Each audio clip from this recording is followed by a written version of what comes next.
Yeah, I'm on my phone and my computer because I'm going to go for a walk in a little bit while we chat. Oh, that sounds good.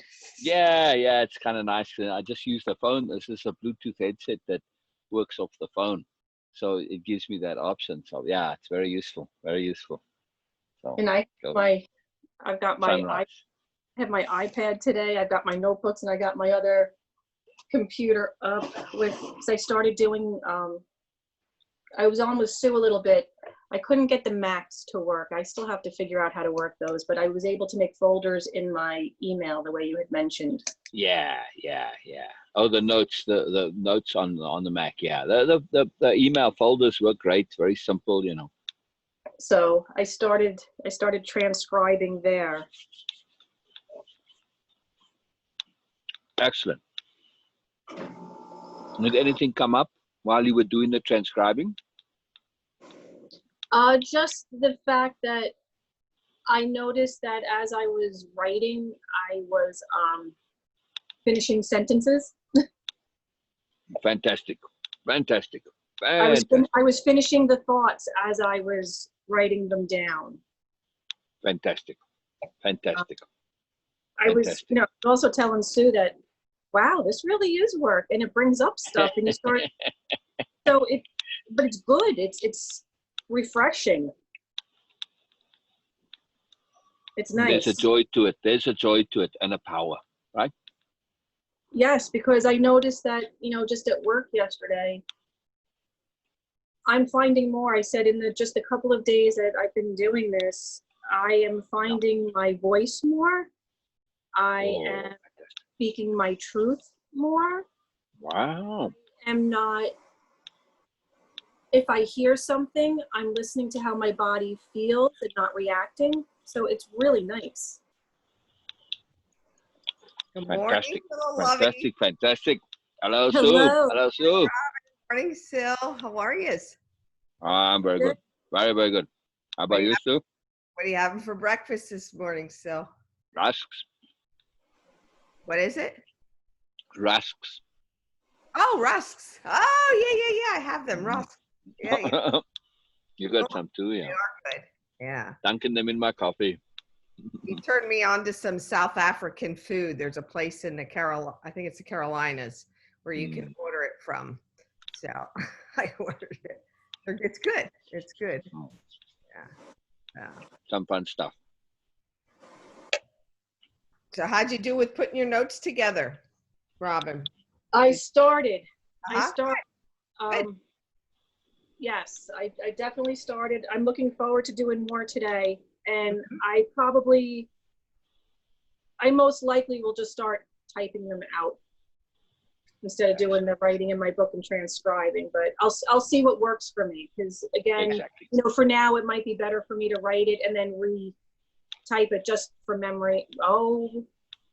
Just for it to get into my being. Emphasis. Right. Emphasis is very powerful. When we write something or say it, the first time usually we're busy thinking while we're doing so, right? So our attention is on the figuring out, on the thinking, on the processing. When you then rewrite it or re-express it, you now get the opportunity to actually hear yourself. And that's huge. That is profoundly huge. This is the logic behind the takeaways. Yeah, it's funny because today what I did one of them. I put a notebook next to me that's going to be just a takeaway of the sessions. Excellent. So that's there's a deeper logic to these takeaways. They do a lot. So first you absorb the content, then you put it into your own words. And that's already one perspective shift, one change, one way the brain is working, processing, connecting to the information. Then when you come on to the Zoom session and you share that repeat back, now you get to hear yourself what you said. You're listening to yourself. And this is huge. It's a very, very big deal. Yeah. It's very profound. Sil, when you speak, you're on mute on one of your things and the other screen is black. Is that what you want? Oh, it's the main screen. The one I'm on the phone because I'm going to go walking later. So the black screen is the phone. Yeah. Just that the camera is pointing down. So, you know. Okay. Yeah, all right. Yeah. Because usually whoever speaks, that comes up. On Right. It's a little cockeyed right now. Yeah. That's So so when it comes to yellow, it's actually me speaking, but all right. Just because where the mic is active. Because it's the Bluetooth that connects to the phone. No problem. Just want to make all this technology. Yeah. Robin, I am keen to hear on the task in session 1. I'm keen to hear your response to the task again. Well, there's a couple of tasks there or questions. So.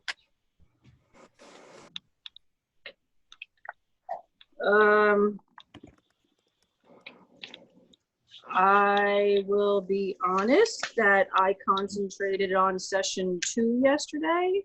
That's okay. Hang on, let me just pull up.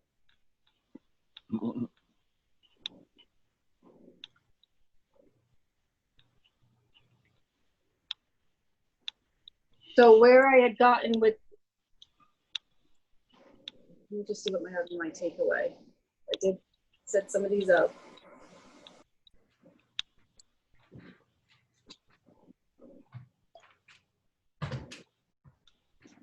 Just my session. No, my session I have to set up my session 1. So my repeat back from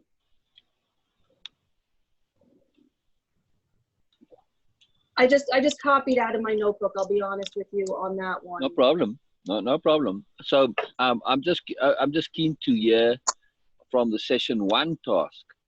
I'm keen to hear what you responded to that again. Well, what I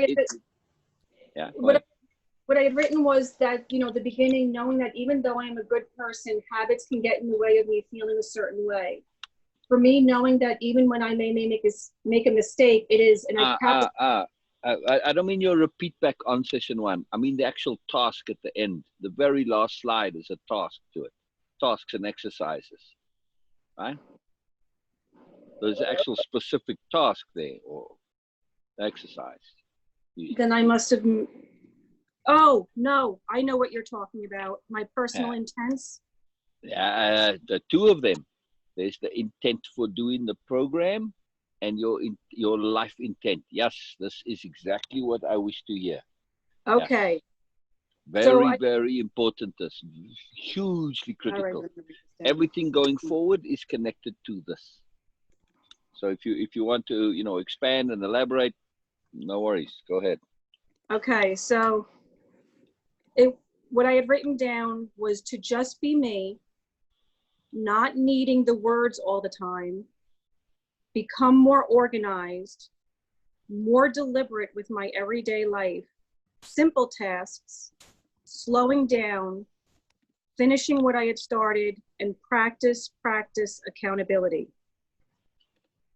And that was your life intent. Yes. All right. And your intent for doing the program specifically? Was the practice, and my accountability. Okay. So as you go along, keep those 2 tasks in mind and add, adapt, change, you know, eliminate, you know, cross off as appropriate. These are very important, and really think about this in detail as much as you can. Be absolutely crystal clear as to why you are doing the program, what you want to get out of it, what your intent is, and also in life, what it is that you aim to do, you know, accomplish, achieve, put into practice, implement, what changes. Be very, very clear exactly what you want to do. And this is huge because it leverages pertinence and relevance and then emphasizes whatever comes in the program. When you're very clear about what it is that you're doing, anything that helps that objective suddenly pops out at you. It's like, yeah, this will help. This is going to help. And this is how we really, really learn. when we have a mission and we have a objective and intent like this, and we're clear about that intent, it gives us that focus of purpose, because everything is now connected. So it's absolutely essential to be super clear about what it is that you are intending. And And again, to stay connected to it. It's not just a one-time thing. Sorry, Sue. It's to stay connected to that in every session, the online sessions, the Zoom sessions, to always have this in your mind, and in your heart, in your soul, in your every fiber. This is what I want to do. And then everything starts to become relevant and pertinent to that intent. Very powerful. yes. So if you need to think more on that, add to it, you feel free. You know what I mean? This isn't you only get one chance kind of a thing. Oh, yeah. Oh, it's an ongoing thing. Yeah. Yeah. But this is a really, really critical component, Robin, because you'll look back and say, oh, okay, practice, practice, practice accountability. We're going to make sure that you're doing that because that's what you want. It's not what we want. It's what you want. So we're going to, certainly make sure that you're doing that and your life intents are being met, just being you. And, as the course goes on, you're going to start questioning yourself. Am I just being me or am I copying somebody else's life? So it's good to have those intents in you, part of your fibers, so that we can, assist you to shift them in any way you can. Yeah. It's almost as if you need a separate folder just for tasks. That's right. You do. Yeah. You want 4 altogether, correct? You do. Yeah. And those, your intents are fluid. They'll adapt, they'll change. And sometimes you might say, you'll come to realize, what I really want is actually. So yeah, they definitely adapt and shift and change. Mm-hmm. And that's why it's the foundation, it's the starting session, clarity of intent. It's absolutely critical. And any time in the day, if you feel yourself getting a little lost, just ask yourself, what am I doing? It's one of the most profound things we can do. What am I doing? What am I doing? And especially if you then connect to your intents, not just in a very specific way, okay, I'm taking my notes. That's what I'm doing. But you're also doing other things at the same time, right? Yes. You're practicing, you're practicing accountability, you're practicing diligence, patience, scrupulousness, thoroughness, impeccability, energy management. You're doing many, many things throughout the day, yeah? Mm-hmm. At any one time, we're doing many things. Yeah. And even look at your, how you're going to do your notes and you're figuring that out. We talked about that last night. This is, one of your intents is to be more organized. This is one way, organizing your notes, to be more deliberate. You're being deliberate in making the time and space for that. Slowing down. Again, it's not a race to the finish, So. It's funny, just, as we're talking here and I hear you guys repeat back to me what I said, which is practice, practice, accountability. And it's going, I feel, oh my gosh, like, what does that mean? Like, practice, practice, accountability. This expansion is where it's at. Yeah, exactly. So the more you start to think about your intents, feel them, connect to them, apply them, the more precise and detailed they'll get, the more understanding there will be, the more the wording will be more precise and useful and valuable, rather than just an idea as to what you want. Mm-hmm. So this refinement of the intent is to get right into what it is you, Robin, really, really want. Not mm-hmm. what we want. We have no idea what is appropriate for you. Only you can decide that. Mm-hmm. Plus, you'll see moving forward as you work on clients, how important those intents are, your intents with the client and the client's intent, so that they get out of it what they want. That's no different than, making sure you get out of this what you want to do. Everyone is different, so the criticalness of that's, being valuable and useful really to someone is, helping assist them to get to what they want. If they knew how to do it, they wouldn't be here, or come to you or anything, That makes sense? Absolutely. But it's important to figure out what it is that, you know, the client wants. You're not there to implement your wants, you implement there to Correct. satisfy their wants. Now, of course, in certain cases, you know, there might be a lack of clarity as to what they want. Yeah. And what we want and what we need, not always the same thing. But again, we have to be very careful on imposing what we believe. To be very, very cautious there. That's dangerous territory. And presumptuous and arrogant usually, you know. So. But anyway, clarity of intent makes all the difference. If you know what it is, your clients know what they want to do, everything falls into place. It is about leveraging the brain. You see, when you know what it is you want and you have an objective, your brain automatically pays attention according to that. And then everything starts connecting. And that's what we're after.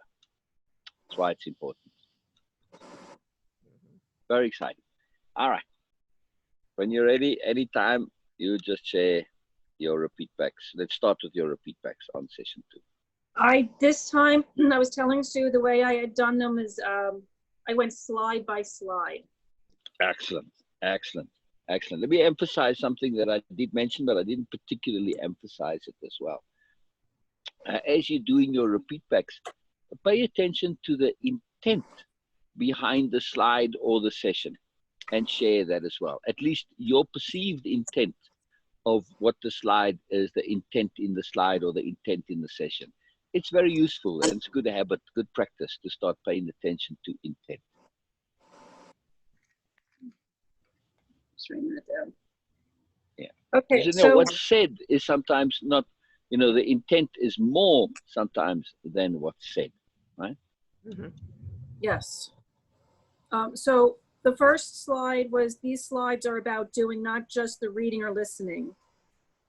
And my takeaway, I mean, this one was a short one, was just that you have to do the work. Yes, yes, yes, yes. Yeah. Now, is that your takeaway or your repeat back? I know in the beginning these two seems to overlap quite a bit. That was kind of, because a couple of them are my repeat backs and my takeaways were kind of the same thing. That's no problem. That's no problem. They do tend to get combined sometimes. I'm just making sure. But yes, exactly. You're the one that does the work, and you're the one that gets to choose, as it were. So yeah, absolutely cool. Very cool. Very cool. Okay, so my next one was, this course is about taking notes, going within. There are many times we think we will remember, but don't. Keeping a journal lets us see and write how we interpret what we read, see, and feel. And my takeaway on that was, it is important to write. When we write our thoughts down, we can go back and adjust if needed to make more clear our personal understanding. Exactly, and to practice perspective shifting on top of it.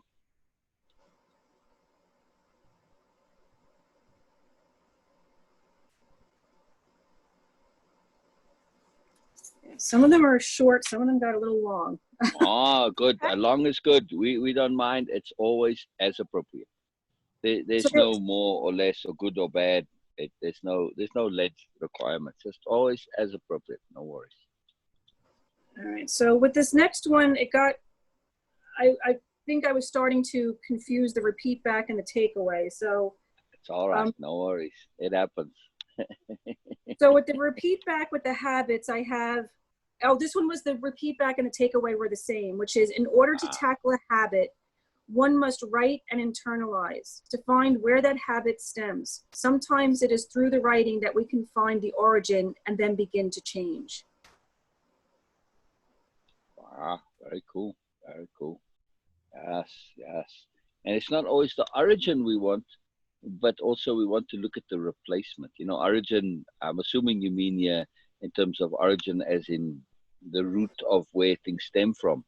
Yes. That is helpful for change, but without a replacement, that's not enough. Not by far. Right? Yes, I like that. Yeah. Very important to have the replacement there. All right, this is the one where I kind of flip-flopped. So when I caught myself, I flip-flopped to the repeat back being, Notes are very important for gathering information. Writing down thoughts help us with finding our beliefs, our ahas, and then applying them in everyday life. Ego can get in the way. This helps with discerning real and fiction for me. This helps with discerning. Yes. Discerning. I didn't hear the rest of the sentence. Sorry. Real and fiction. What's real? Real. And what's fiction? Yep. I still didn't hear the word after real. Fiction.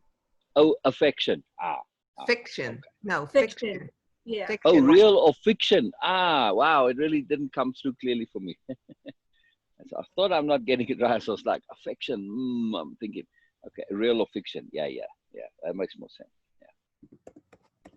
And then the takeaway from it was our ego can hold us back.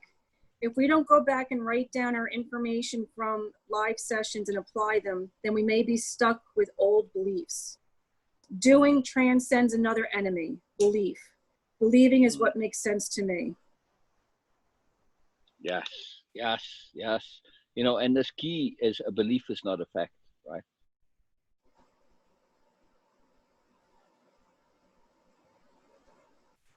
Very important point, easily overlooked. I like the way I did this. I wrote in red and then I brought my black pen to kind of add things into it like this. Brilliant. Excellent. Okay. So that key point, we want to examine our beliefs because they aren't facts. It doesn't mean we need to change them, but knowing that a belief is a belief, a choice thus, we want to say, what value and what usefulness do I get from this belief?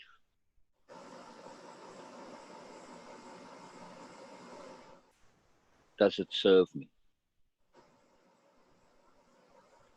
That's all that matters. Since it's a belief and it may or may not be a fact, it's irrelevant. It's a choice. Do I get value from it? Yes or no? If I get value, good. If not, out it goes. Simple as that. Doesn't matter whether it's true or not. It's totally irrelevant. Again, use the example of the afterlife. It's a fantastic belief that gives people lots of usefulness. But we don't know if it's true or not, but I get lots of value out of it. So, yeah. Well, at least in my conception, because way of impeccability, at least it's me preparing for that. But also there's a sophisticated strategy involved in this, that we don't want to prepare for something and then you get there and it doesn't happen and say, well, I wasted my life preparing for it. So way of impeccability gives me the benefit in my day-to-day living. Whether or not there's an afterlife, that's just a bonus. I'm ready for it. If it's not, doesn't matter. I've maximized my life here. So either way, I'm covered. Whether it's true or not, I get value. Both ways. This is our ultimate strategy. Very powerful. Yeah? We're covering our backsides every which way we can. Oh, I wrote that down. Day-to-day living, impeccable life, I get value. Exactly. And should it turn out there's an afterlife or some alternate reality, or I have to redo it over again, or whatever the case may be, I'm prepared. That's it. I'm prepared. I'm prepared no matter what. If nothing happens, it doesn't matter. I've enjoyed my life now. Every single option, I'm covered. Ultimate strategy, in other words. We like ultimate strategy. That's huge. Massive. Very, very, very, very huge. That way we don't feel like we're wasting our time. We're doing something unnecessary. It's foolish. It's wasteful. None of that. No. Again, isn't impeccability best use of our energy? I wrote that down. That might be one of my go-tos. I enjoy my life now. Exactly. And it's valuable and useful and strategic for whatever may come in the future. Both. We get it always. We get joy and we get usefulness, value, and strategy. We're covered. Okay, my next repeat back was, we must do and feel our work, as this is the only way to realize the consequences of our actions and beliefs. This is how we form new beliefs and habits. My takeaway was habits and beliefs can be considered one and the same. If we don't apply what we realize, then we will continue to be, and I've used my word, stuck. But as we write and apply using application and accumulation of awareness, do we begin to unlock a new way of being? Yes, most Very fantastic. Very You good. know, realizations come and go. They mean nothing. You have to apply them. Yeah. I'm telling you, as I was going further, the words were just coming. Mhm. New words that I wouldn't normally use, but I Excellent. Excellent. And Yeah. that way of being, I hope you have that in your dictionary of power. You had some really powerful words in what you just did in your takeaway. You know, make sure you Wow, very add powerful them stuff. in. Yeah. Mm-hmm. Yeah, as you go through your notes always, you know, you see a power conception, put it in the dictionary of power. Mhm. It's very cool.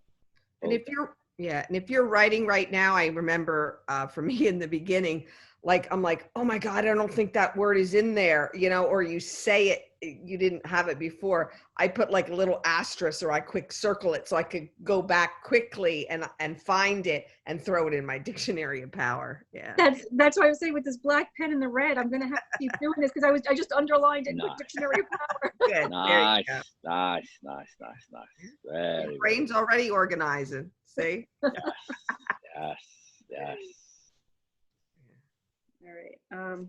The next one was, we are battling old habits by learning and doing the work. We can now meet the old habit. Oh, yeah. I know what you're saying now about writing it. Okay. We are battling old habits by learning and doing the work. We can now meet these old habits, recognize them, and change them at our will instead of creating and continuing them as before. Yes. So Against according to our will, our choice, deliberately. Yes. Very powerful. Let me just write that down. Deliberate. Okay, the takeaway. When we do recognize these habits that we have created, and it seems the habits that are not in alignment with our sole purpose will most likely be the ones that tend to meet us head on. If we can find the empowerment to discern the good and I have these in quotation, the good and bad habit, I will be able to stop, pause, change, and create something else that is better for me. Wow, very cool. Very cool. Fabulous. Now there's your replacement. Fabulous. When you find your words, when you find some, that is your replacement. Great. Very cool. Very cool. All right. The repeat back for the next one was doing the work. What we think and what we know are two different things. Only by doing the work and giving and going through the sessions will I be able to fully understand what it is that I have learned. A lot of times one thinks they know, but when it comes to demonstrating or going back and explaining, a lack of confidence can arise because a pause or misstep will unveil itself because of truly not understanding. Right. And also just lack of practice. Sometimes we just struggle to explain or be aware because we just haven't had the opportunity to actually practice explaining ourselves to ourselves.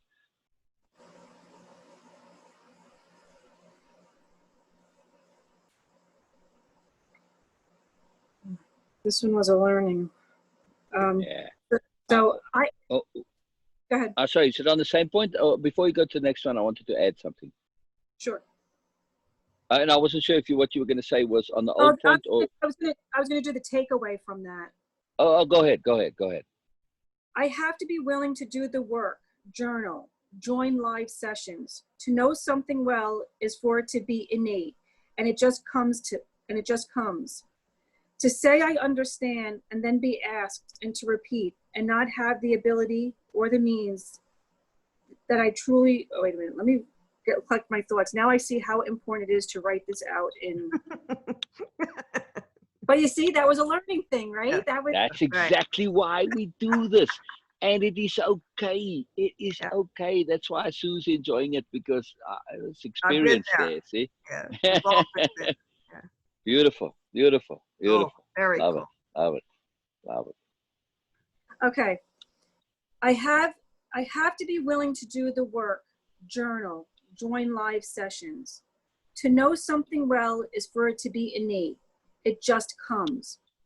To say I understand and then be asked to repeat it and not have the ability or the means, then I have truly not allowed myself to bring it into my being.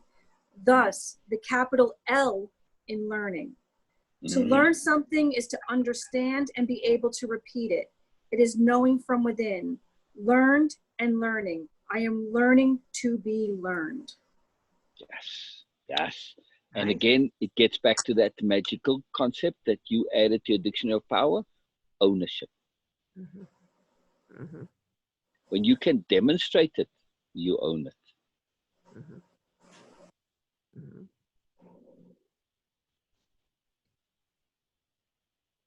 Right, Robin? Oh, this is, yeah. And I mean, I'm repeating back what I'm hearing you saying, not what I'm saying. It's what I hear you saying. You say, when I can demonstrate it, when I can show it, when I can apply it, when I can put it out there, that's when I know I am owning it. When I know it's mine. Yes? and ownership, when you were talking about, and Sue, you talked about this too, with the connecting the words and the meanings, ownership, learn. Actually learn. Ownership, learned. Exactly. Capital L, learning only is complete when we own it fully. Yes. And with that ownership, self-proof has to be part of it. And we'll get there in a later session. But you're already seeing that in a very profound, huge, very big way. And that's massive, and the fact that, the whole, a lot of the program is the foundation, not only with your intents, but understanding the power of how you really can learn and get things, not by memorization, not all these tools, all these repeating and listening and hearing yourself. They put it inside you, and then you obviously have to do it. And then you really own it, and then you really learn it, and it just comes. Yeah. So, but this is really the foundation, right? So, of the difference too between this program and many, many others that are out there. You attend a class, you hear some slides, or you have a discussion, but what do you really do about it? You walk away. Wow, that was a great time, and I spent a bunch of money, but are you doing anything that you learned daily from that? That's the difference. This really drives that point home of doing, applying. Yeah, just that, as I said, as I'm reading this to you, and I don't have them in the sentences, I mean, it is such an aha moment. It's really important. Because it's finishing the thought. It's finishing. Yeah. It's the power pause. It's all this stuff. It's exactly. Thinking it through to the end. Application. Awesome. Wow. Wow. All right. So the next one was, when a question is asked, always rewrite in a sentence form. It helps emphasize the answer and helps with the answer becoming innate. If you want more, ask. Rewrite the question. Right? You just said rewrite in. Yeah. Okay. When a question is asked, always rewrite in sentence form. You're saying rewrite the question in sentence form. Yeah. The question. Yes. Yeah. I mean, it could be interpreted as the answer or either way. So, but yeah. It's very useful that, and also when you're dealing with clients or I don't know, with children or anybody, it's a magnificent mechanism for just that emphasis and focus. When you write that question, your brain formulates a different answer than when you just hear it and respond immediately. It's amazing how that works. It's really powerful. It's very cool. So if somebody asks you a question, is that kind of repeating it back almost? Yes.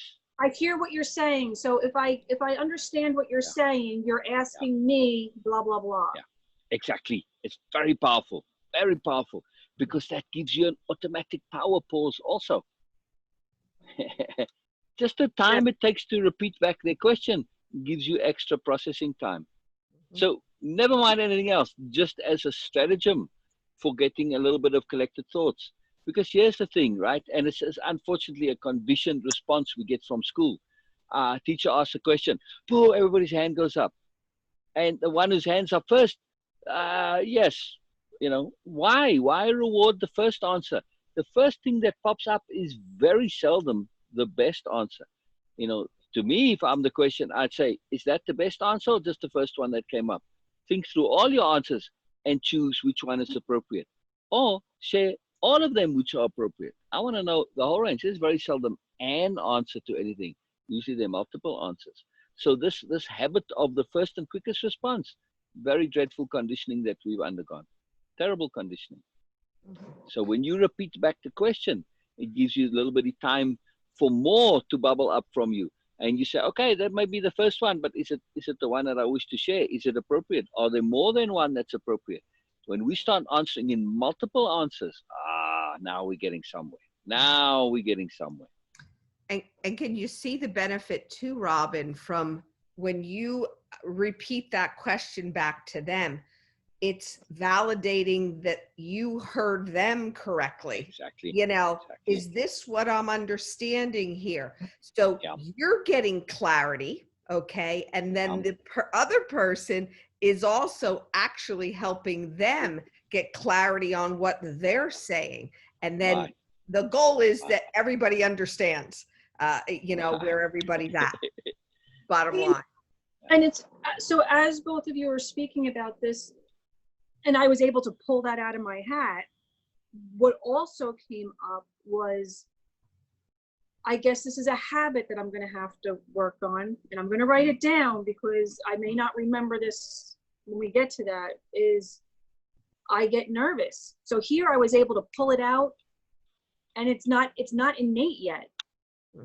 I don't have that in me yet to do that power pause, to re-ask that question. I could see myself fumbling back to how we just started the whole program of, being in the head, what should I say, instead of taking this time to, I think this is actually something I'm going to have to, I'm going to have to practice this. This is absolutely, that's how you're going to learn it. It doesn't only apply to questions.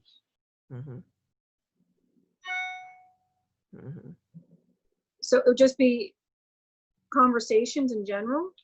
Anything you can say to somebody if they're sharing something. So if I understood you correctly, you telling me your mom is your father's uncle, sister's cousin. I'm just picking something at random here now.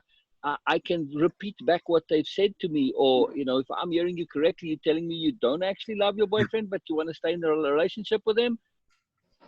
When people hear what they've said to you, sometimes they'll say, no, that's not what I meant. What people say and what they mean, two different things. And that gives you a pause as well to consider what's going on. So this is repeat backs.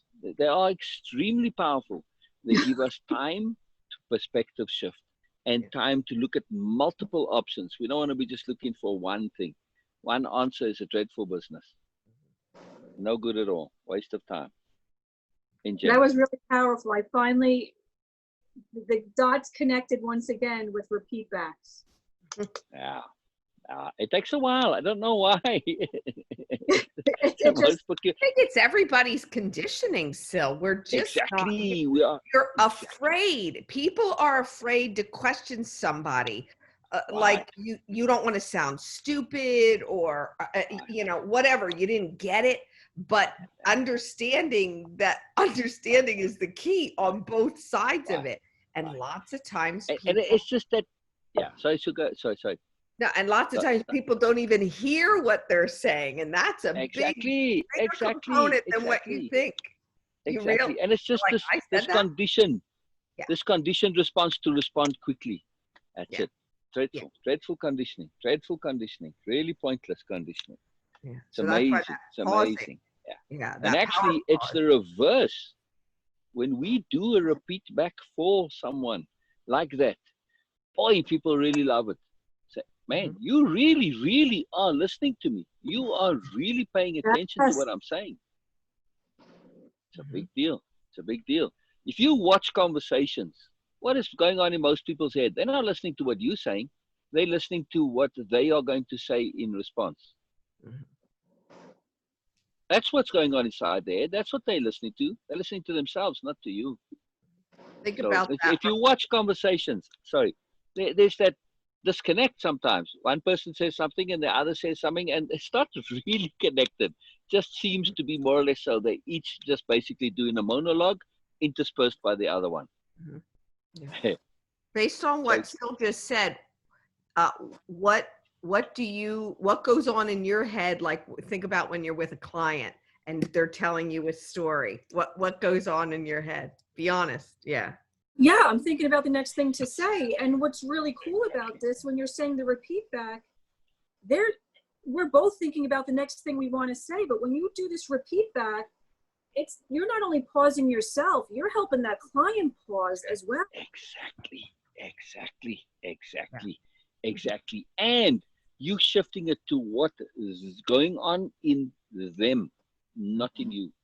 That's what's important. What's going on in them. If you really understand what's going on in them, if you do need to add something, it will come automatically as appropriate. Many times there's nothing to say except to share that you have heard them. This is the most precious thing for most clients. Just this feeling heard. That's it. You don't have to say anything. Get out of this logic. This is the value that you provide, is hearing your clients. Being heard is a very, very rare and precious commodity. Exceedingly so. Otherwise, we're in a fixing mode and we're not here to fix. And that's a shift that a lot of therapists have to make. It's hearing them. And when you really hear them, they get an opportunity then to figure it out for themselves, because they get to think it through to the end. It's not you coming up with all the answers for them. You facilitate and assist them and maybe cue them, but you don't tell them. You let them share, and through that sharing, they will figure it out. Yeah. It's a big shift, because I know with your schooling and different things, that is not how we have been traditionally taught. It's to fix, and you're going to unfix now. Yes. And I've been feeling that I need to that I'm not, but my head is in that fixer. Yes, this is, and that power, that repeat back, that pause, that awareness, pause. Like there's all these pause now is at the top of that little pyramid with all these other. Right. It keeps shifting. So, if you think of your kids,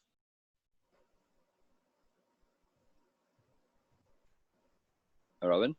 Yes. I wasn't sure if you're taking notes. I thought maybe you're taking notes. So I was waiting for you to finish. Oh no, I'm good. Okay. So when you think of your kids, and you think of all the things you told them, how many of those things stuck? And then think of the things that they learned by themselves, for themselves, and how potent that is in their lives. Oh, a lot. And it's funny with, I know it's easier, but with the kids, a lot of times, because of all the stuff I've been doing, I've been trying not to say anything. Exactly.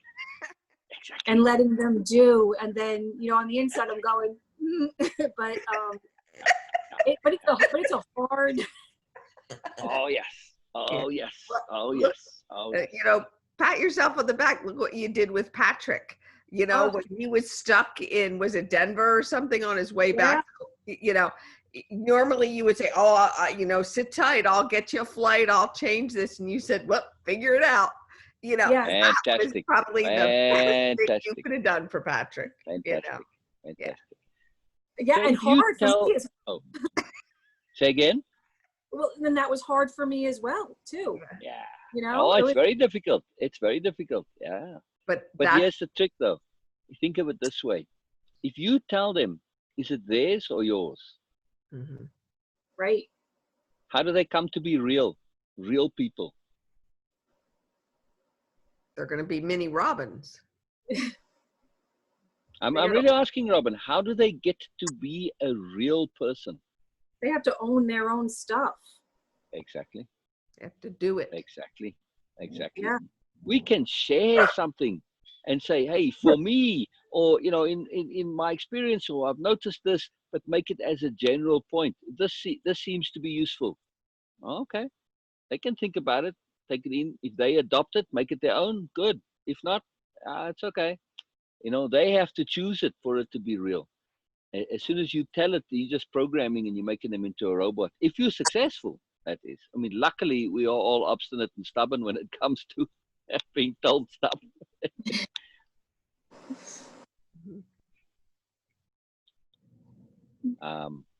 Robin, Yes. something really interesting, right? So, I mean, a key factor for you is the finishing of thoughts and sentences. Yeah, that didn't come from me, by the way. Yes, I know it to be something valuable, but it's not like I had this idea in my head before the session and said, it was prompted and came about from something you said. And all I did was really just repeat it back to you, but it came out of you. Yeah, interesting. Yeah, that is interesting. Yeah, and that's how it works in general. All of it. It's, you know, all I do is make the obvious obvious, really, and pay attention. Pay really close attention to you. It's that slowing down, that asking questions, that. Yeah. And repeating back. Repeat backs are very valuable for slowing down. That pacing, right? You've got pacing, capital P pacing in the Dictionary of Power, right? Well, if I don't, I will now. Yeah, or pace. I remember you put one of them in there. Going back in there now. Yes. The Dictionary of Power is power. Very powerful. Very powerful. So appropriately named. I will say that forever and ever, Sil. Yes. Power. There's a lot that went into that. Yeah. Very cool. Yeah. So the takeaway from that repeat back was, I really like the statement, you'll ask whenever you don't understand or want to know more. I notice that when I go to classes that I don't ask a lot of questions. Many times it's because I do understand what they are saying, but, and I put this in capitals, it is not innate, which goes back to, if you ask me to repeat it, can I? Have I really learned what I heard? I need to apply it. I don't go back. I don't take the time to digest it. It only has to be one piece, but I think it has to be all or nothing. Why do I do this? I will have to explore this more. So not only is checking our understanding, you know, a mechanism for making sure that we know, but it is to give ourselves surety that we do know.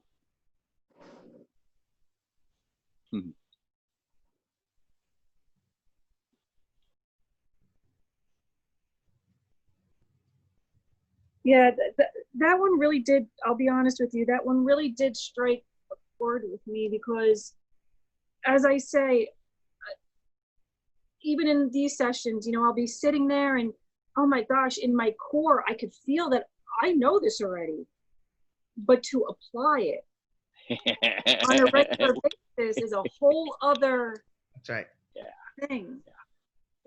I have a question for you. You said, I feel I know this. How do you know? Because it feels right. No, I mean, how do you know it as opposed to the feeling? Exactly. But that's why this made me think. This really stopped me to say, or pause. Do I really? I was just repeating back what you were saying in a slightly different way. Same thing you said, I just put it in a different way. And it's the same point, but when our brain comes at things from multiple angles, it helps to entrench it.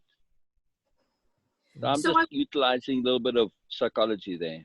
No, because now that you're saying that, is it, and again, this is something that I have to sit with, is it that I hear something and I agree with it versus that I actually know it, feel it, live it. And as I said, this one really did strike a chord with me. Right. Is agreeing the same thing as understanding?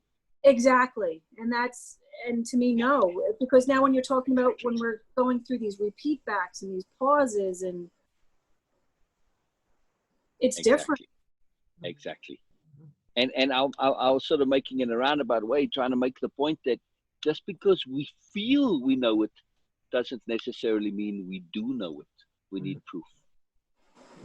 Yes. Oh, I like that word. You have to prove that you know it. Yes. Know, through doing, through speaking, through action of some sort.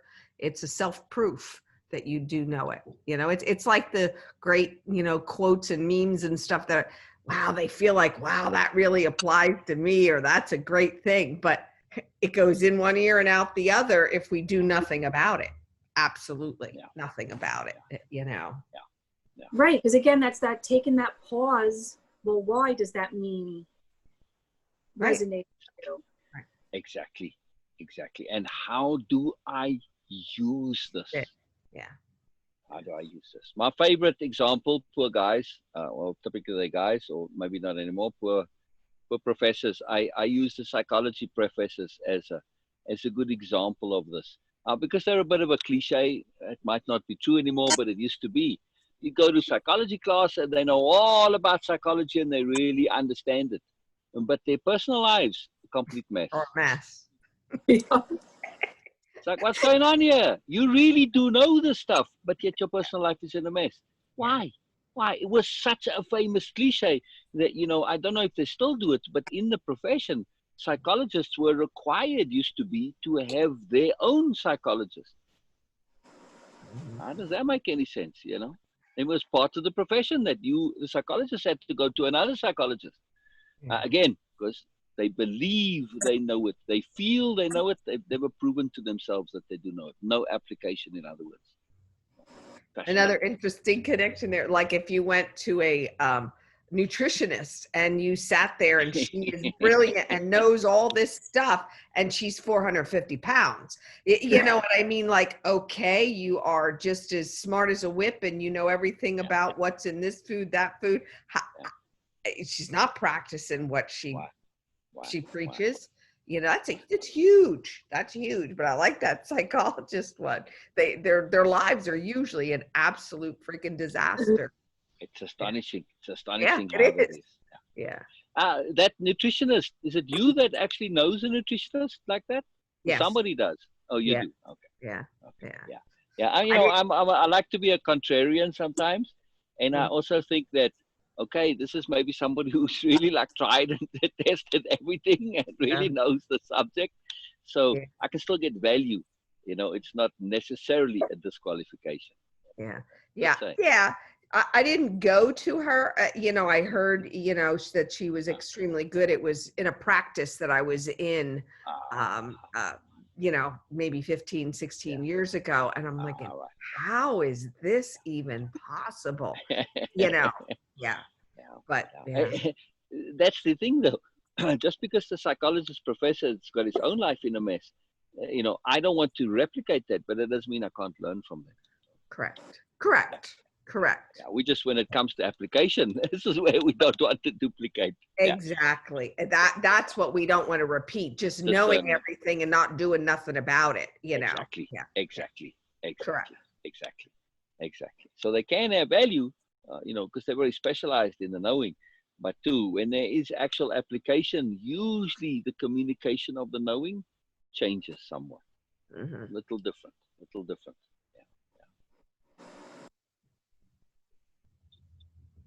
Yeah, memory knowing, it's a just very, very tricky business, and we have to be so careful of believing we know and thinking we know, you know, in our memory and stuff. Nah.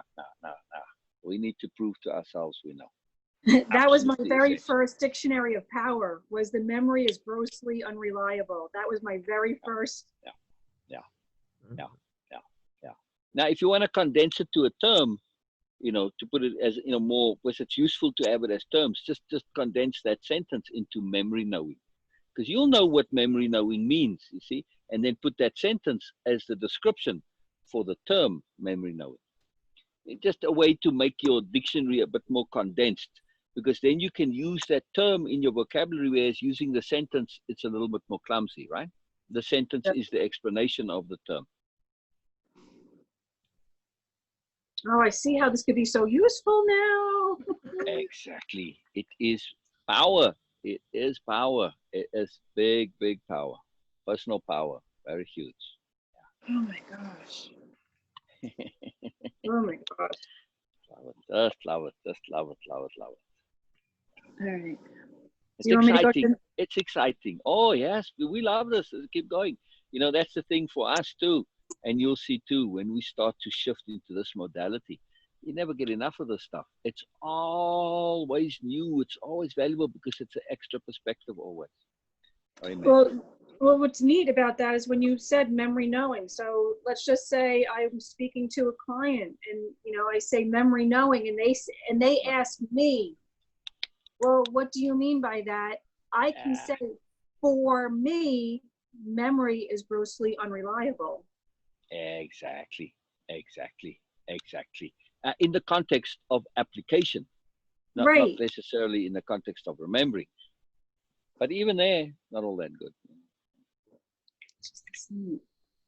Yeah. Okay, another slide. This one was a short one. The takeaway and the repeat back was the same, that all perspectives equal a new habit. Say that again. All perspectives equals a new habit. I think interesting. This was a short slide, and it was kind of. I'm keen to hear more on what you mean there. I'm going to go look at the slide, but I'm just keen to hear what you mean with that more. So just elaborate on that. I guess where I was coming with that is you can create when you have different perspectives and you take all perspectives of a situation or what you're doing, you can form new habits. You can form new habits because you're learning different ways of doing different things. Right. Okay. Gotcha. So I understand what you mean in your takeaway. In the slide, we are saying what we will do is develop the habit of perspective shifting, of looking at things from as many perspectives as possible. So slight variation. Say that again. Perspective shifting is the habit we want to acquire. Mm-hmm.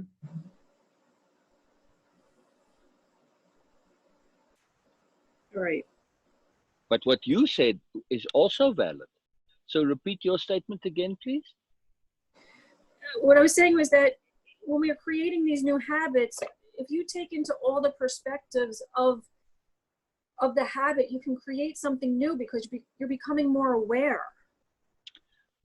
Okay. So you like going kind of drilling down into it. It's actually almost a sideways point.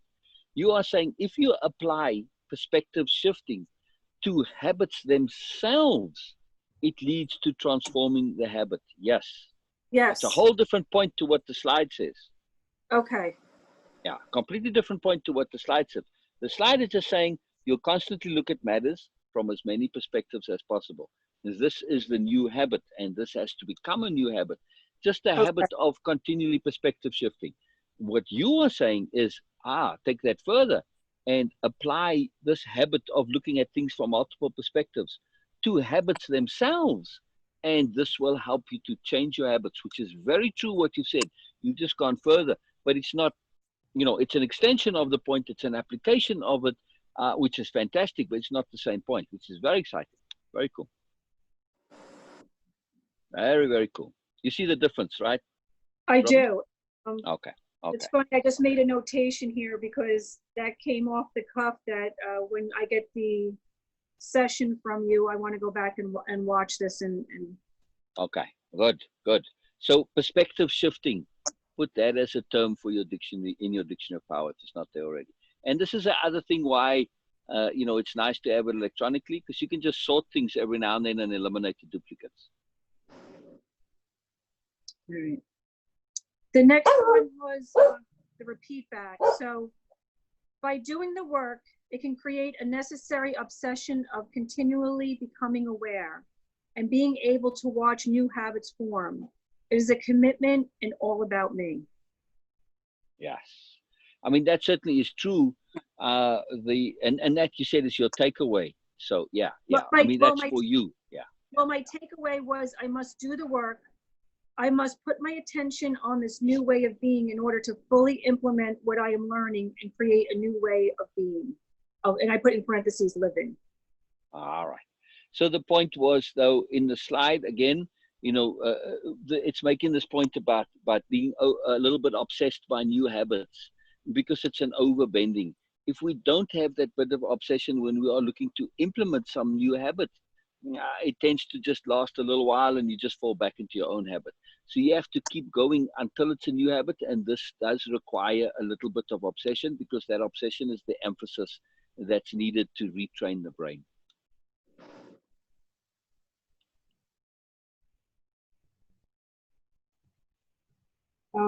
So that actually the night when you were saying emphasis, so the repeat back and takeaway for the next one, I have what is emphasis? How does it work? And what is its power? That's the repeat back. Exactly. Yeah.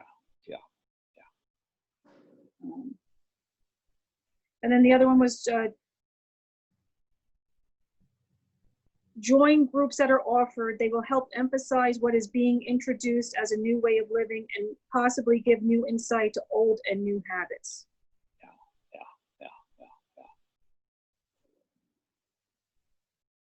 Right. I mean, the key here, though, is the course, the live Zoom sessions, and all the Facebook group. It doesn't matter, but they are places where we can be different, where we can celebrate difference. This is huge. That's the point here of the slide. It's saying, yeah, in what we do right now, Robin, you get to be different to how you usually are.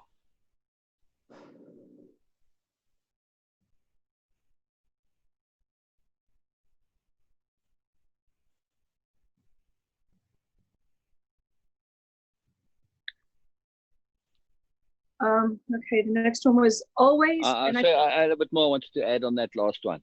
So sure. This is very important to realize that you have the freedom to be different here. It's very important. And here we celebrate difference.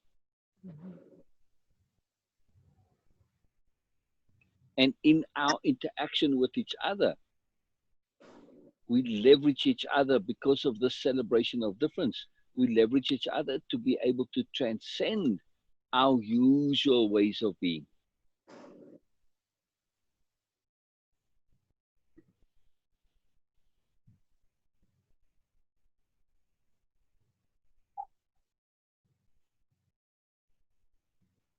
Yeah, it's funny because as you're talking more, I'm noticing that I'm changing my words as I'm writing this down to when you're saying you or us to I. Yes, it's a recommended practice somewhere in it. Yes, so this way I know. Yes, very important, very important. Right. Because it's so easy to say you, but when you say exactly. I. Exactly, it's very necessary and essential. So it's really useful to realize this, that, hey, in Zoom sessions, I can come and practice whatever I like. I can practice being awkward. I can practice stumbling. I can practice repeating myself. I can practice saying, oh, like Donna says it all the time. Hey, I can do better. When she starts, and then she thinks about what she's saying, and she comes and she resays it. You can do anything here. It's practice. You can be different.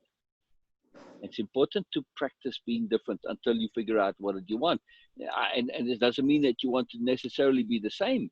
When you practice being different, you're practicing appropriateness, adaptability, flexibility, fluidity, right? It's almost as if when you practice being different, you're actually, you're finding the real you. Exactly. And what was that first thing you said about it when it came to your intents? You said something about expansion.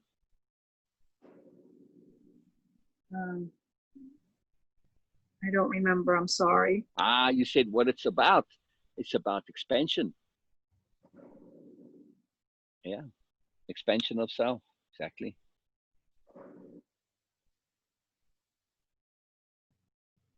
That's actually a definition of power, isn't it? Yeah, exactly. Yep. Oof. All right. The next one is I have always, and then I put in parentheses, perpetually looking at the intent of our actions and examining how they are helping and hindering our way of being. That was my repeat back. And then my takeaway was interactions help us on discovering how to answer our own questions, giving meaning to what we learn and how applying in our own life and using the time to analyze can create new space and awareness as I progress on my own inner journey. See, that's where I noticed as I started writing things, I would start writing this takeaway and then it started becoming more personal, which is why the eyes and stuff would start coming into. The takeaway is personal. The takeaway is intensely personal. Yeah, the repeat back is not. Right, and that's where it started coming to me. The more I was doing it, the more. Excellent. Yeah, it takes a little while. Yeah. So this is the point that I was saying right at the beginning when I went over your intent, the task for the intent. Because the slide is saying here, you'll perpetually examine your intent. Each and every action and interaction, question, comment, etc., will always be evaluated as to what its intent is and make it fun. So when you're constantly looking at your intent, you get that clarity of intent, and this gives you purposeful living, deliberate living. You know what you're doing, you know why you're doing it, you know you're doing it because you want to do it. It matters to you. This gives us power living. Very huge to have this clarity of intent. And make it fun, of course. Like we're doing now, right? Yes. All these ahas. Yes, a lot of fun. All right. The next one was learning tools that can be used for emphasis in our daily lives, building power words, vocabulary that will be used in a new way of being. It takes training, discipline, and practice. And my takeaway was only by being disciplined and training my brain with these new concepts and power words and statements will I be able to incorporate them into an innate way of being. I have to do the work. Yes. And the specifics of the slide was about emphasis and particular mechanisms for emphasis, which is all the conceptions in your dictionary of power. Just get into the habit of capitalizing them. So even in your notes and your takeaways, capitalize them. Why? Because when you're writing a sentence and you say, capital I, impeccability, we mean this impeccability and not the original meaning in the dictionary, which, sometimes I'll tell you to be without sin. We're taking it a bit further than that. So, and then also with concepts like train the brain, to capitalize the words and to hyphenate it because that makes it a singular conception. Again, it's just a simple mnemonic technique and it's an emphasis technique. We are training our brain through these very simple little things. It's a simple little habit, but because it's something that we don't do automatically, we have to do it consciously and deliberately. And when we do it consciously and deliberately, that's the emphasis we're looking for. Very simple little techniques, but really, really powerful. Very, very useful. We're paying such deliberate attention. You keep telling the brain, hey, this word impeccability, this is important. All of these energy management, perspective shifting, train the brain, trust without trusting, whatever it is. Every time you capitalize and hyphenate them when they're the compound terms, you are telling your brain, pay attention, this is important. And it keeps reinforcing on top of each other. So it's an automatic learning mechanism. Very, very simple, very powerful.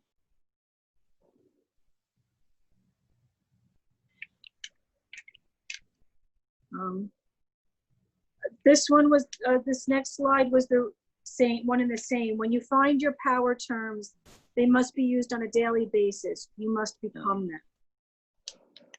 Yeah, yeah, yeah, yeah, yeah. And each time you encounter some new one, put it into your dictionary of power right away.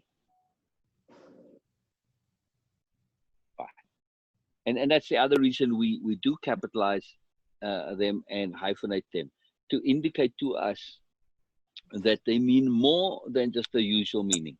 So when we say leverage, capital L leverage, it means a lot more than just the mechanical concept of leverage, right?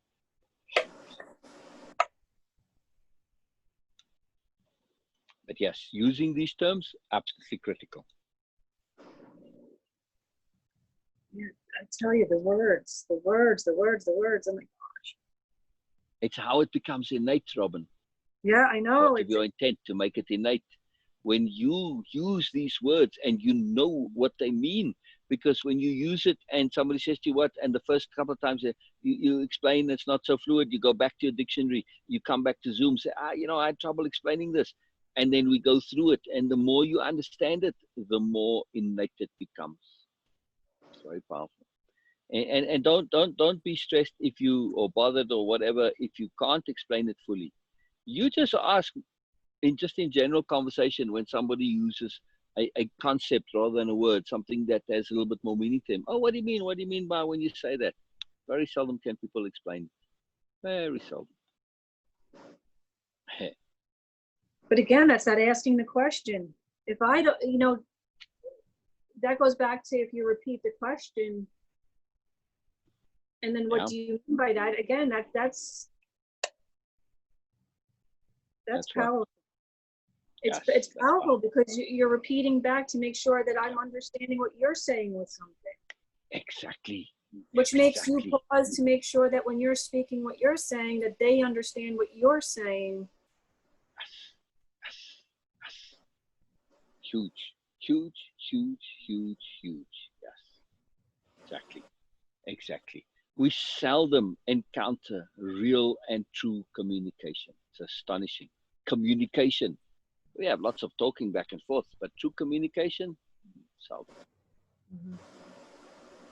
And what happens, Robin, when we don't understand? Right.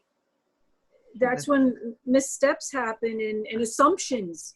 Sure. There you go. Exactly. Exactly. And an assumption is when you wipe your eyes on me. Yeah. Much better way of remembering it. But Absolutely. It's purposefully ugly. Dreadful business assumptions. Yeah. Yeah, I mean, in most cases, it really is quite rude, no? Yeah. It is. I mean, that's a lot more powerful than when I was, you know, now that we're talking about it, that's very powerful. Yeah. Well, instead of assuming, use the better A word, and that's ask. Exactly. Yeah.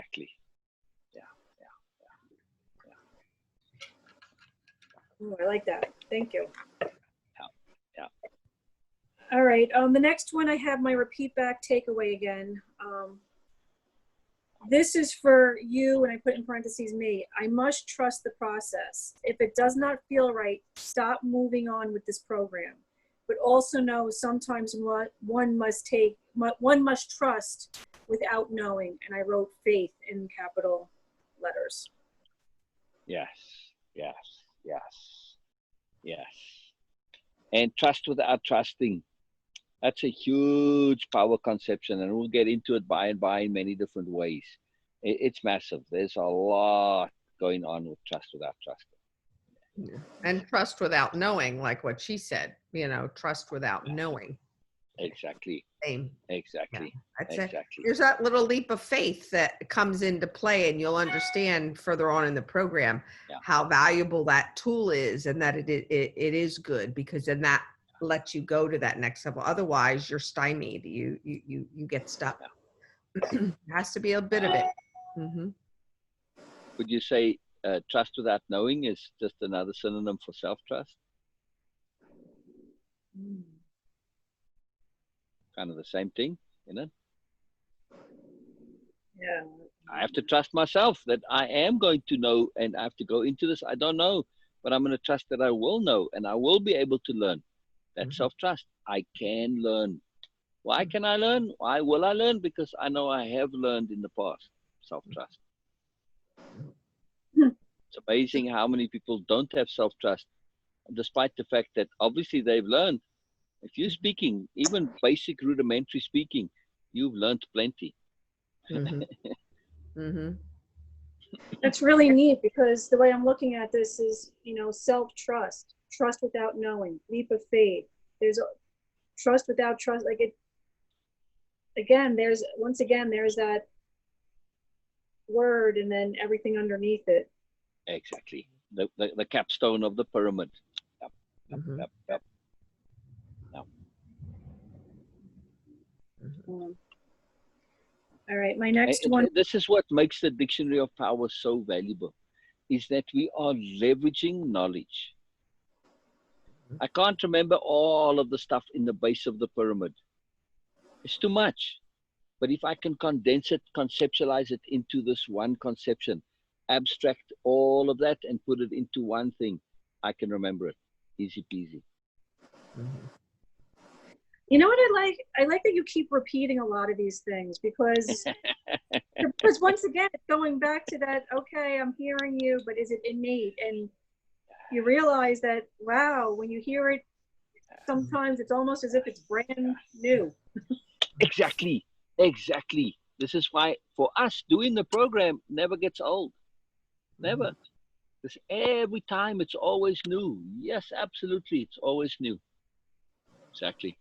And it's coming at it from different angles. Remember the analogy with perspective shifting, where we said we want to look through those windows and we want to look through multiple windows. Because when we get to looking at enough windows, we can then extrapolate and put together the insides. And this will happen automatically very often, which is why I repeat. But each time it's not the exact same repetition. It's in a slightly different context, slightly different angle. It's one more perspective on the deeper abstract knowing of the underlying concept. Very cool. Very cool. This is what leads to that innateness of knowing.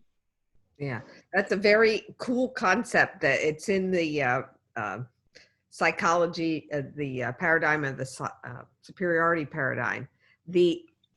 What was I going to say? That looking through the windows, think about if you wanted to go look at a house, okay? You pulled up to the house with your car and you and Kevin are there and you're like, oh my God, from the outside, it looks really great. And you go over to one window and you look in it. Can you really see what that house is all about just by looking through that one window? No. So when you go look, because you might only see the hallway or the kitchen or whatever, but you really need to look at every window, the bedroom windows, the kitchen windows, the dining room windows. Then you get that fuller view of it to make the right decision. You know, then you're discerning properly, you know, because I've looked at it from every angle, from every perspective. Yeah. And just to be precise, Sue, we don't always need to look through each and every window. Right. Yeah. We just need to look through enough. At some point, it's helpful if you can, but at some point that you'll be able to put it together and get that floor plan on the inside, because you can put things together. It'll click. It'll fall into place. So with a house, you know, you sometimes literally can look through all the windows, but with abstract conceptions and understandings, that's not always possible. Or it might take a long time. But it doesn't matter either way. You just want to keep going until it all clicks and falls into place. Ah, I get it now. And that's it. I see that inside. I see the greater understanding.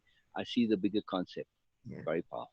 Yeah, the point being several, it's just more than one is usually required. Enough. You need to look through enough. Enough that it makes a difference for you. Yeah, thanks for that. Yeah, and till it falls into place, right? Sure. Till you understand, right? Yeah. It's a huge concept. And this is the magic of perspective shifting, why it is a power. It is an incredible power, perspective shifting. It's like a superpower almost.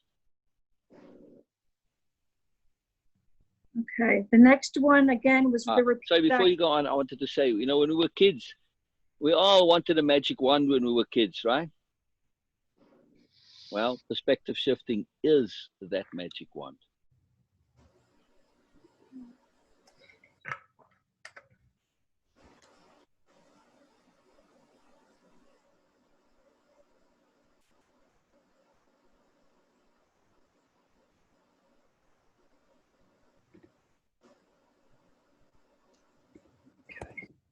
I wrote that one down. It's huge. It's huge. It's huge. My repeat back and takeaway on the next one was the same. Share, speak, hear what you are learning. Only by owning and applying and making it my own will I learn. Reading, copy, memorize is not the same as incorporating, sharing, and living. Mhm. Yes. Yes. Yes. Yeah. Yeah. Yeah. Yeah. And incorporating, putting it into your body. Very important.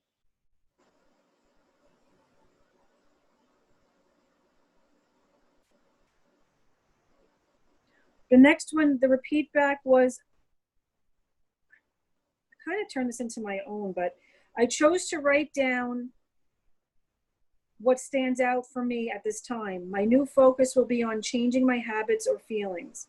I intend to apply the course in my day-to-day life.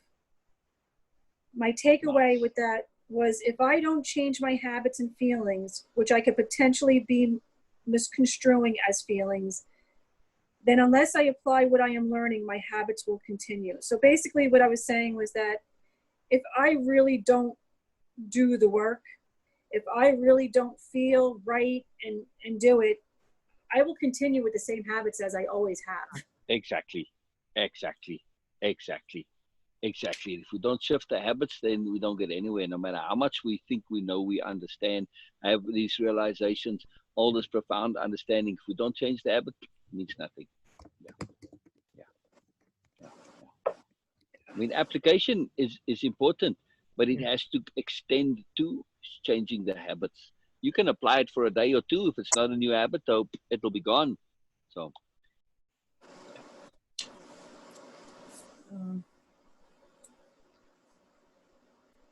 Oh wow, this next one, okay, so the repeat back is my takeaway was pretty long. So the repeat back was, you must write out, journal your intentions, what you want to accomplish.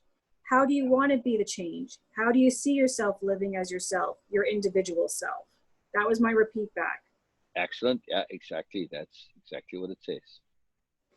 My takeaway was, unless I take the time to sit with these questions and fully answer them, what am I expecting to find won't appear, but will become another part of the habit that I always create. Not being prepared, no practice, hearing but not living. I hear lots, I feel lots, but I don't live it, and I put that in capital L. I stop short. Why? Fear, maybe. Boredom, could be. Better than, don't like seeing that one. Ego. I want to accomplish that as I continue on this path of self-discovery, that the words I find, the thoughts that appear, and the feelings that arise become innate, and that I don't face them with fear, but with wonder, awe, and discovery, and openness to learn. What is right for me? I want to be the change because I want to encourage others and myself and family to be comfortable in all settings. How do I see myself? I'm not sure of that yet. Fantastic. Absolutely fantastic. You'll have to read all that again, please. Sure. Unless I take the time to sit with these questions and fully answer them, what I'm expecting to find won't appear, but will become another part of the habit that I always create. Not prepared, no practice, hearing but not living. I hear lots, I feel lots, but I don't live it. I stop short. Why? Fear, maybe. Boredom, could be. Better than, don't like seeing that one. Ego.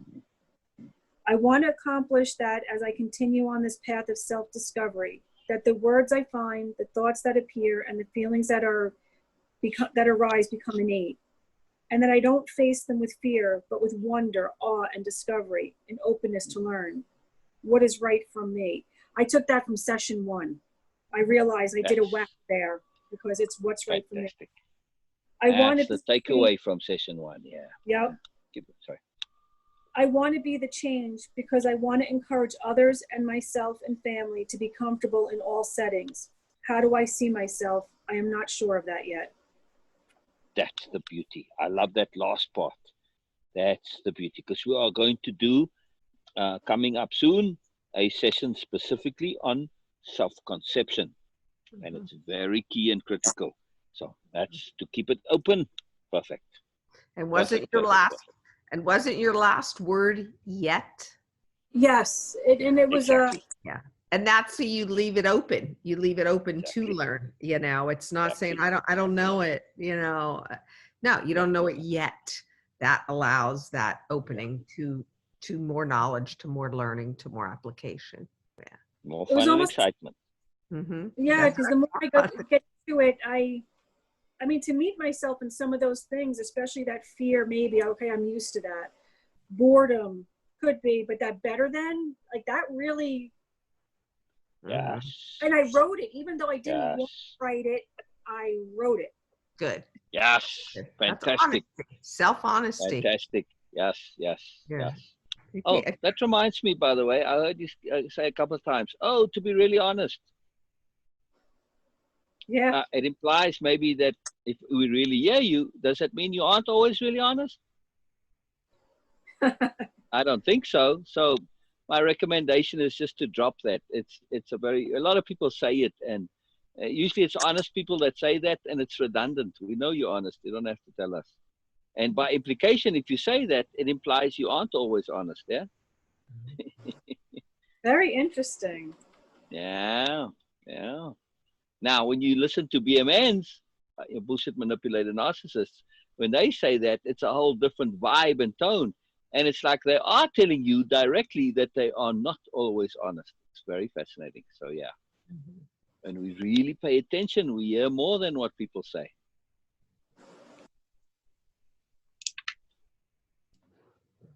Very exciting. Very exciting.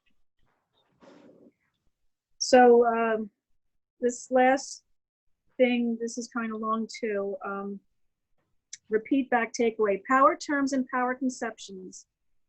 I need to focus on this a bit more as we move forward. I'm finding this exercise my trip up Achilles' heel, procrastination, stay away from, because it appears to be harder to me to grasp or to become innate. It will require more work for me. I wrote down feeling a bit overwhelmed, needing the guidance to go back over the power terms and conceptions, understanding them. I get it when I am in session, but it is not innate. Does this come from that feeling of perfect? Can't be wrong, must be right. We'll have to rewatch my session. My brain is unable to process too much at this time. I become overwhelmed. There's that word again. But if this is at my pace, why am I limiting myself with time? If I am supposed to be applying the applications that I am learning and using my power terms, taking the pause and becoming aware, then this shouldn't even enter into my conceptual path that I am creating. And that was a holy sugar moment, because I just realized, and I think that kind of went with Sue when I was talking to you a little bit last night, that I'm limiting myself with this. I'm limiting myself when I shouldn't be limiting myself and just going at my own pace. Exactly. Absolutely. Exactly. And again, once again, it's the awareness of that. And again, being aware of what you're doing, the resolution is finding the replacement for it. What is the replacement for you not limiting yourself anymore? What is the replacement for you? Pardon me? Part of that is just do it. Do it. You know. Yeah. All right. So two things there. In the beginning, it is overwhelming. Yeah. It is. There's a lot of stuff here. There's a huge amount of stuff here, and everything connects to everything else, and it's exponential, and it's a huge load of stuff. because everything, when you think it through, it compounds and there's more on top of more on top of more. So yes, it absolutely is overwhelming. That's just part of the deal. All new learning is like that. It's always overwhelming in the beginning. Just something we have to get through.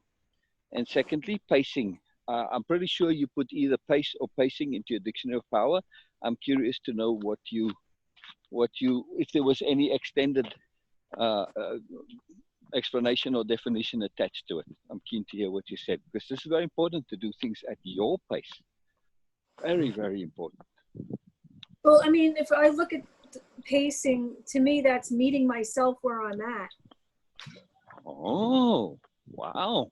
That's a very interesting definition of pacing. Mm. You know, mostly, it's absolutely, it's a fantastic definition. But mostly, you know, it's related to speed of doing. Right. And so that would be, I would look at pacing and saying slow or fast, but if I say meet myself where I'm at, for me, it means take a pause. Yes, yes. Would it also mean as appropriate? I like that too.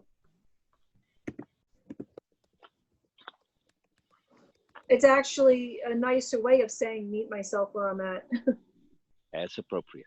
Right. Because You know, that, yeah, go ahead.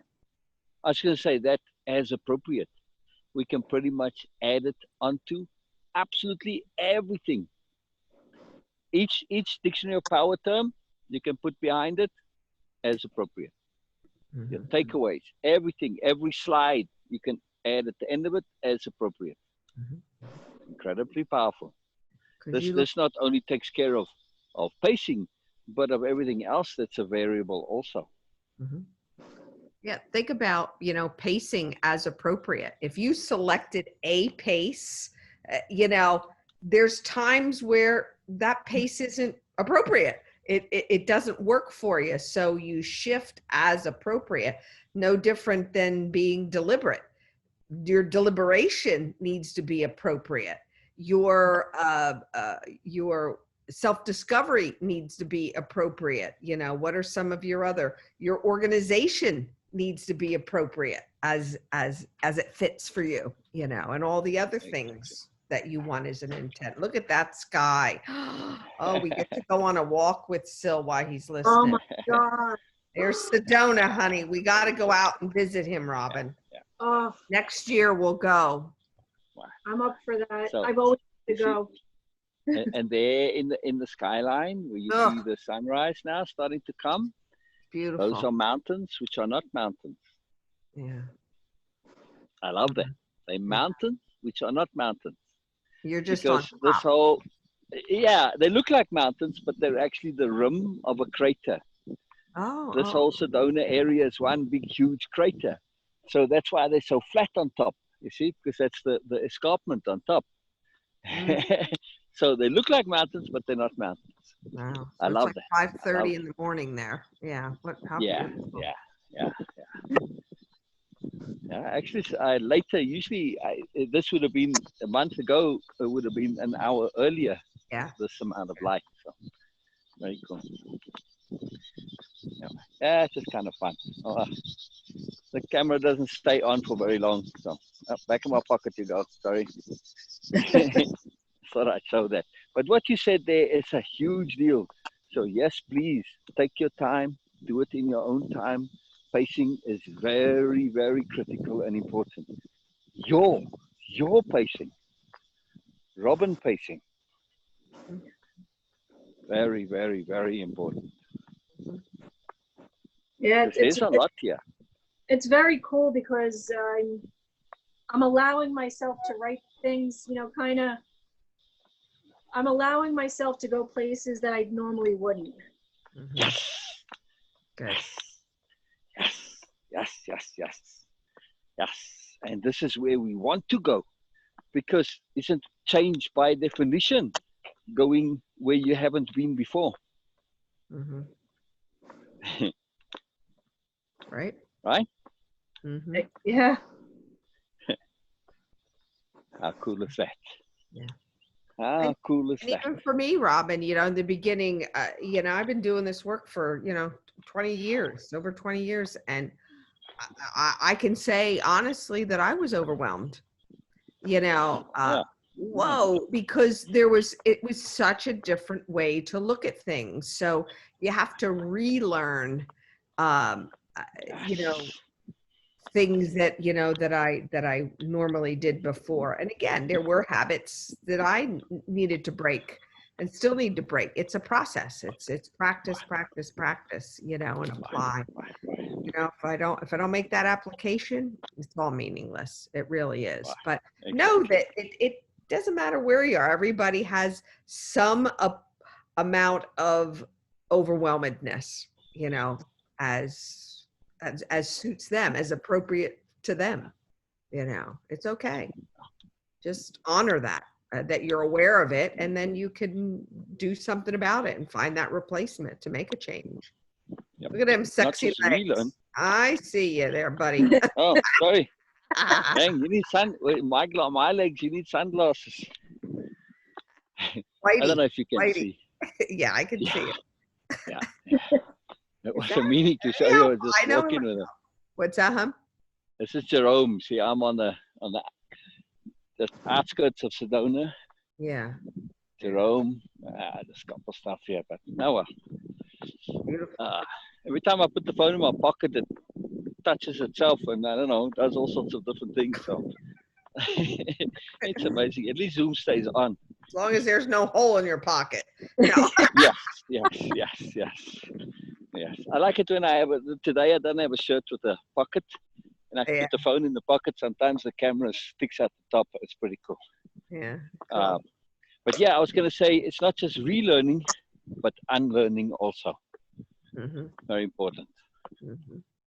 And Very it's important. okay. You can see the value. You know what I mean? And it's being open to change, to make that, like I've said many times to you, life is fluid and flexible. If we're not willing to be fluid and flexible, the other option is to be rigid, and rigidity will just limit you in as far as your learning goes in the bigger picture. Yeah. At least I know that for me to be true. Yeah.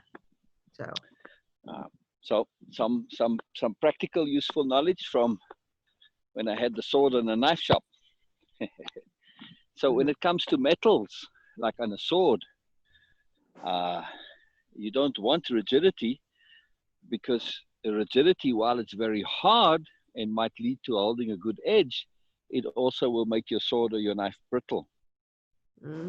So we need to have a combination of hardness and toughness. Toughness in metal equates to flexibility in some way, that your sword can bend. Mm-hmm. So if you're too rigid, you become brittle. Yeah. Look at that. Yeah. Good answer. Yeah. Very important. Sense. Like glass. Glass is very rigid, but it's also very brittle. Yeah, absolutely. Was there more on your slides, or was that the end? That was the end. That was the last one. So then my goal now is to finish writing all of these, and now I can expand on it. So it actually will make it a little bit easier. I can expand as I'm entering them into the computer. And then I'll start this session 3. Okay. So also there's a task and exercise. I know it says end session 2, and then the task and exercise is after end session 2, I think, right? Or no, is there no task? I can't remember. I didn't see it. I don't remember a task after session 2. I think but there was. Remember we pulled it up last night? I'm pretty sure. If you can't go back, I can and look, because Sill's walking. Let me look here. Do you have your sessions opened? No. That's okay. I'll open it real quick and I'll look to see if there was a task, because I'm pretty sure I went on the end of session 2. I thought that one about the asking questions, but if I missed it, let me know so I can go back and. Sure. Let's see. No, the tasks are usually at the very end of the session. It says tasks and exercises, and then there's a couple tasks. Yeah. Remember exercises. Remember we talked about highlighting and and bolding the tasks so that you know you need to finish them. Yeah, so let me pull this up here a second. It's just like a cue, you know, to be no different than you writing in red, you know, or something, that this was a task that needs to be done. Okay, so let me just, I don't want that. I want this. How can I look at this moment differently, Limo? What's an or if I would use Sue, if you can pause a second Yeah, on the Mac Yeah. in your address bar. yeah, I just Up did in it. your- I muted it. Oh, okay, Muted there it. you go. Sorry about that. Yeah, I'm No, like, no worries. "Whoa, No whoa, worries. whoa, Just whoa, makes whoa, it there he easy. is. There's the voice. No. No worries. All right, hold on. Let me go back here.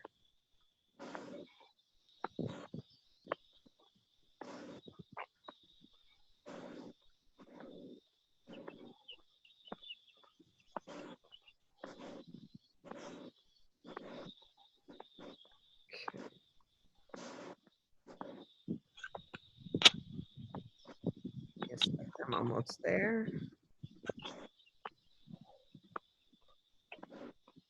Okay.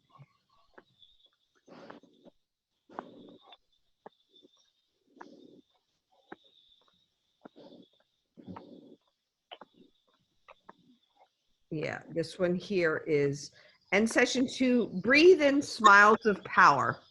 Use them to change your face, stance, and posture, literally. Also, when in doubt, zoom out. Make a note of which of these resonated and connected to you and why.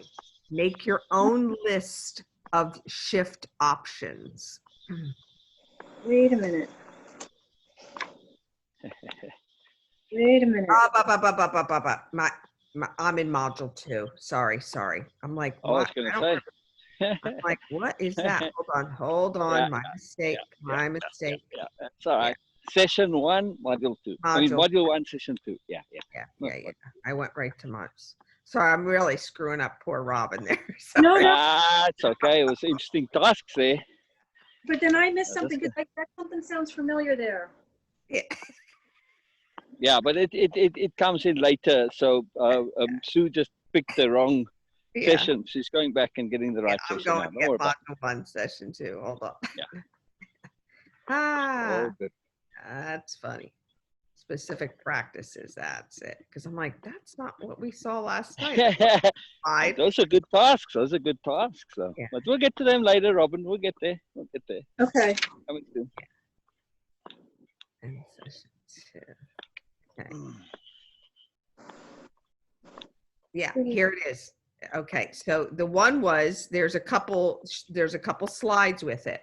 Remember, we went over this one. Write down which of these you connect to, and that some of the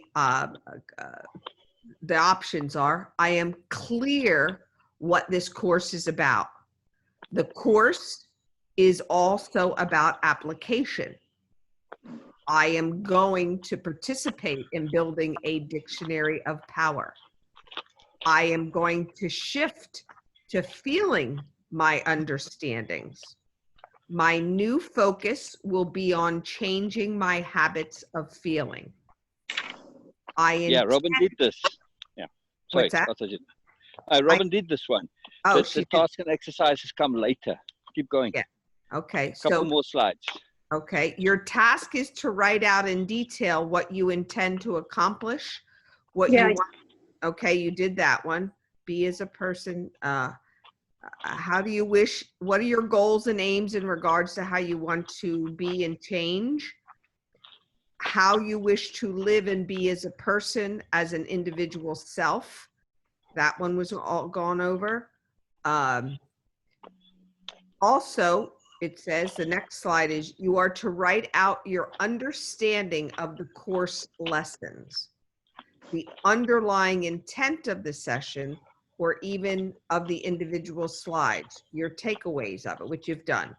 Making particular note to the power terms, conceptions, adding a special file, your dictionary power, so you'll make make and maintain those conceptions. Yeah, then that was it. Then it was just the participants' takeaways that were listed. So there were no more. Yeah. Right. No, there were no more. Perfect. Perfect. Yeah. Cool. All right. Yeah. In the future ones, and maybe it was because he usually writes at the top of the slide, it says tasks and exercises. These don't have it, but it, you can clearly see it's telling you to do something, Okay. I'll change that right now. I'll change that right now. Okay. Yep. Okay. Oh, there he is. Okay. All right. All right. I'm Yeah, so I get to walking in a bit more. Yeah, it's good for you. How's your leg feeling? It's the hip more than the leg, but I don't feel it in the hip, but it makes the leg a bit wobbly for whatever reason. Hmm. So yeah, strange.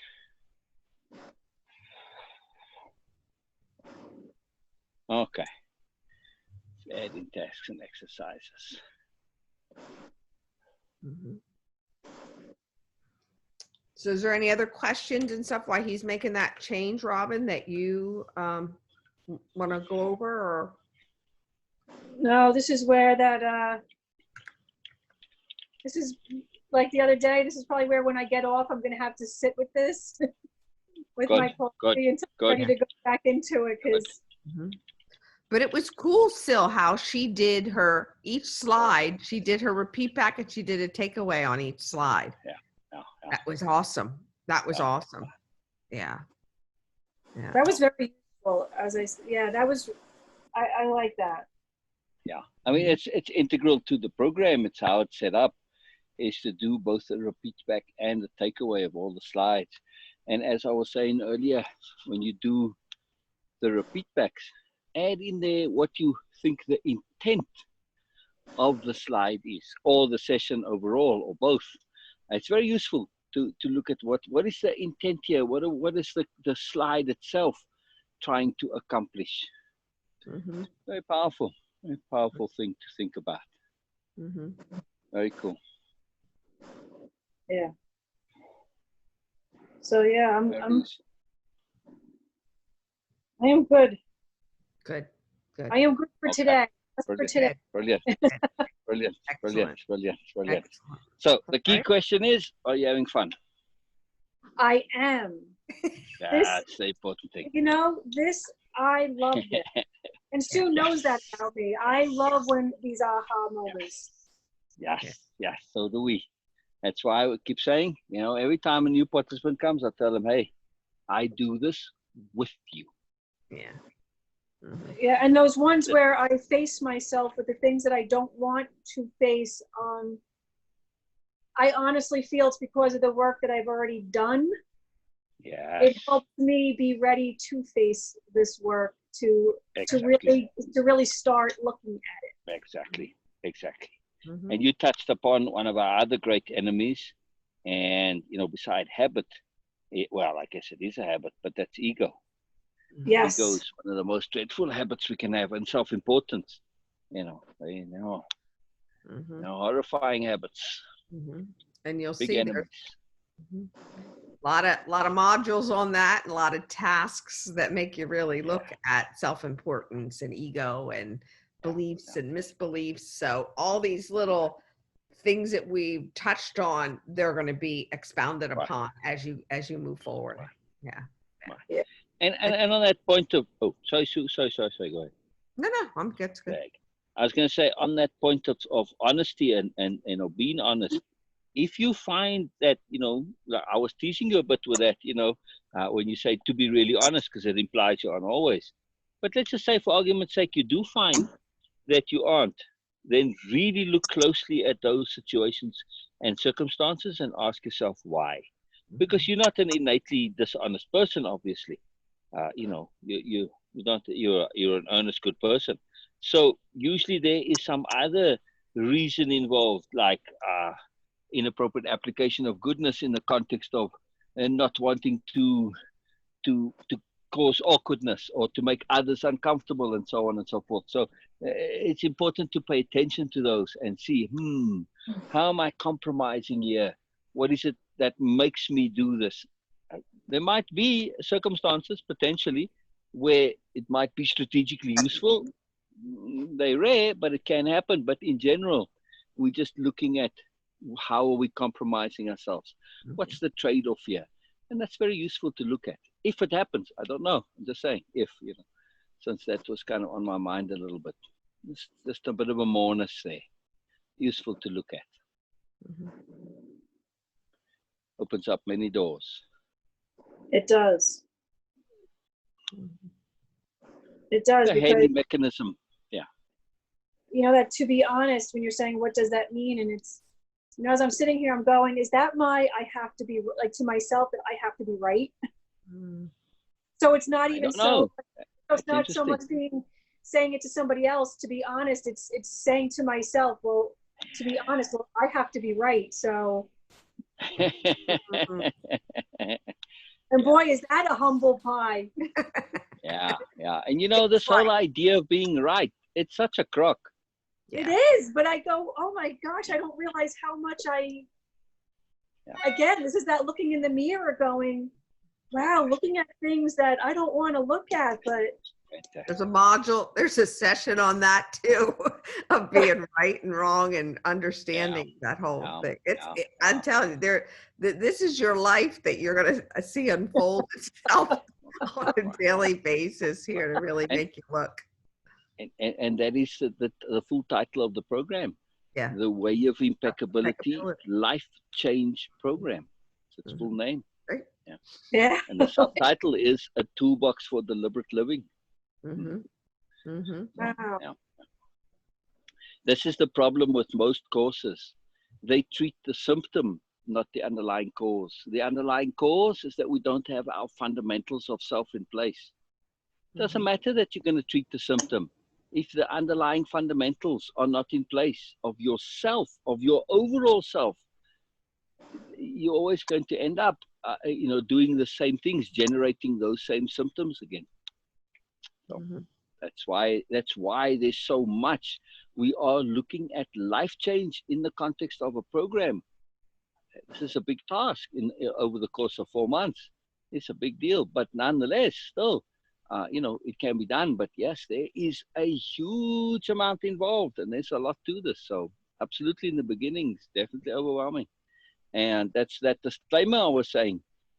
Sometimes that overwhelm can lead to a bit of depression, or being down, or self-critique, or regret, or even shame and guilt. But don't go there. That's what I'm saying. Right. Yeah. It is overwhelming. It can be, but it's not a big deal. It's just, it has to be. There's no way around it, because everything is connected to everything else, and that's the exciting part. Don't see it as overwhelm. Just see it as moreness, and know you'll get to it, and trust in compound learning. And think of the joy. Yeah.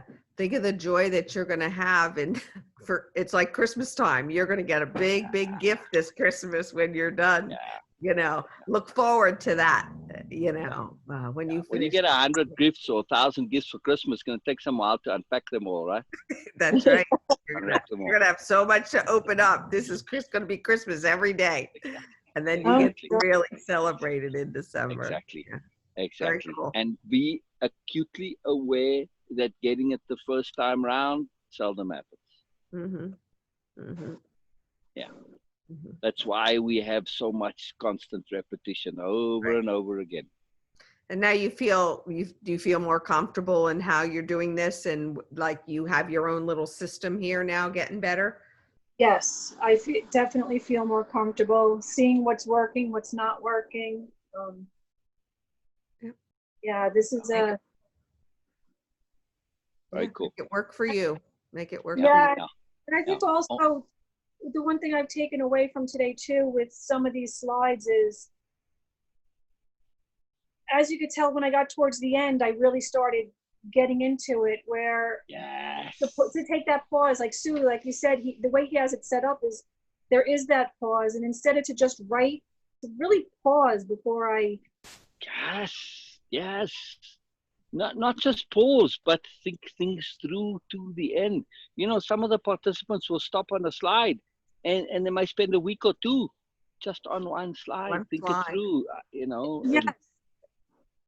And that had to go with that pacing, where, I've got to get this done, where no, this is really as appropriate, as appropriate for you. Yes. Yeah. Don't click on that next slide until you absolutely fully have thought through to the end, completely mulled over what's on the current slide. And that can take a long time. Sometimes these things, they connect us, and that connection connects to another connection, and suddenly the whole world explodes. It's really powerful. So take your time. There's no rush to do it and get through. I've spent literally a month on like just one session, or even half a session sometimes. Just the way it goes. It's the way it goes. So and it's like based on what Robin and I were talking about last night, she realized how involved, how much that you have to dedicate yourself to this. This is some big stuff here. These aren't just slides you read through and go to the next one. You already see how intense that they are. Simple. But find joy in it. Say again, Robin? I'm finding joy in it. Okay. Yes. Joy is absolutely integral to the whole program. It comes later. And I was just going to say, based on what Sue was saying, if you think it through, what are the stakes we're playing for here? Your life. Your life. Right. The rest of your life. Yeah. That's right. As people ask me, what's the price of the program? And I say, you know what the price is? It's the cost of the rest of your life. That's right. Yes. There's the value. Absolutely. It's the cost of the rest of your life. This is the stakes we're playing for the rest of your life. This is a big deal here. We're not doing monkeying around. This is not Mickey Mouse stuff here. This is like real shit here, as they say. This is big time stuff. Yeah. Yeah. It's very important to realize that. It's a big deal. It sounds so simple, but it really is huge. We don't ever get this usually in the typical life. It's a sad fact we don't get to this point where we really do such a re-examination and have the opportunity to implement, apply, restructure, reshape, really connect to what matters to us, what's important to us, what's significant to us, what's real to us, and connect to our intents and find ways that we can apply and implement our intents. It's a huge, huge, huge deal. Changes everything. Yeah. We get to that deliberate living that we're after. Really powerful. Very fantastic. Really, really cool. Because you're deliberately choosing to do this. Yeah. So there's part of your deliberate living. So I love your joy, Robin. Love your joy. Wonderful. Yeah. So what you're saying, the deliberate living, it changes everything. It's so huge. It's so cool. Otherwise, people just flow through life. They don't, it's like a robot. You gotta get up, gotta do this, talk about habits. Habits are not deliberate. They're just a motion or a doing or a thinking of something that is on autopilot. How good is autopilot in life, in the bigger picture? So do it deliberately. Takes all the power out of it. That's right. Yeah. Very cool. Okay. Very, very exciting. I look forward. So now we got a long break, so you got plenty time to practice, do over. And again, most of these sessions, they get done and redone multiple times. So just the way it is. There's a lot to them. So all right. Enjoy. Thank you. I will see you next Monday. Absolute pleasure. Right. Absolute pleasure. Yes. What a joy. Have a great day. You too. See you, honey. Yeah. Bye-bye, Robin. Bye-bye.